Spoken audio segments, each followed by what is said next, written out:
Breaking news tayo mga tol, katapos lang ang laban ni Eman Bacosa Pacquiao. Panalo po siya via knockout. May bagong kartada ngayon si Bacosa na 3 wins, 3 KOs, walang talo. Nakalaban po niya si Jake Clyde Langahin. So maganda yung pinakita ni Eman Bacosa dito mga tol, talagang swabe. Hindi rin natin pwedeng sabihin na binugbog ang kalaban, pero marami pong patama si Eman Bacosa.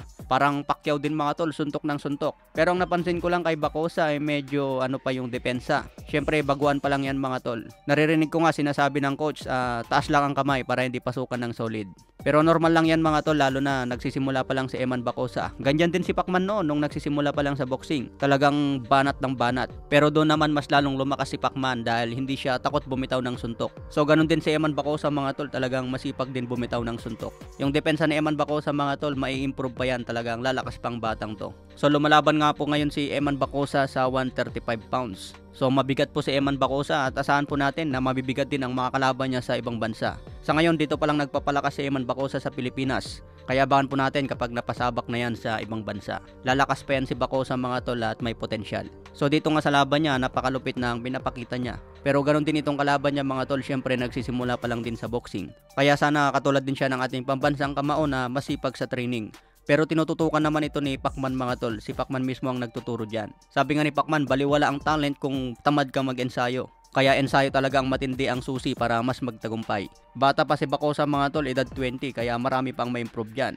May tangkad ito na 5'10", so magkasing tangkad lang pala kami nito. Okay mga tol, good job para kay Eman Bacosa. Sa ibang banda, Stephen A. Smith may banat kay Canelo Alvarez. Tinawag niya na ducking ang ginagawa ni Canelo. Hindi raw maganda pakinggan mula kay Canelo na wala siyang mapapala kay David Benavides, samantala ito ang mandatory sa WBC. Kung matatandaan, 2 beses naging WBC champion si Benavides sa 168 pounds. Natanggal lang sa kanya dahil nag-overweight. Kaya si Benavides talaga ang original na champion sa WBC. Wala naman daw napala si Canelo laban kay Jermel Charlo. Wala siyang napala laban kay John Rydell at lalo na ngayon kay Jaime Munguia. Idagdag pa ang pang-apat na laban ni Canelo kay Triple G. Lahat daw yan mga tol, walang napala si Canelo. Pero pagdating kay David Benavides, wag daw sabihin ni Canelo na wala siyang mapapala dyan. Kaya ayon kay Stephen A. Smith, words of ducking ang sinasabi ni Canelo. Tapos malakas pa raw ang loob ni Canelo na mag-demand ng 150 hanggang 200 million dollar. Paano ka raw mag-demand ng ganyang kalaki kung wala kang mapapala sa kalaban mo? Kaya sampal nga po ito ni Stephen A. Smith. Parang Mayweather lang dati mga tol, kapag binabanggit kay Mayweather ang pangalan ni pambansang kamao Manny Pacquiao, nagbabago ang ihip ng hangin. Maraming sinasabi si Floyd Mayweather tungkol kay Pacman. Pero naikasa naman ang laban nila at wala na sa prime. Nagtala pa sila ng pinakamaraming pay-per-view sa kasaysayan, umabot ng 4.6 million pay-per-view.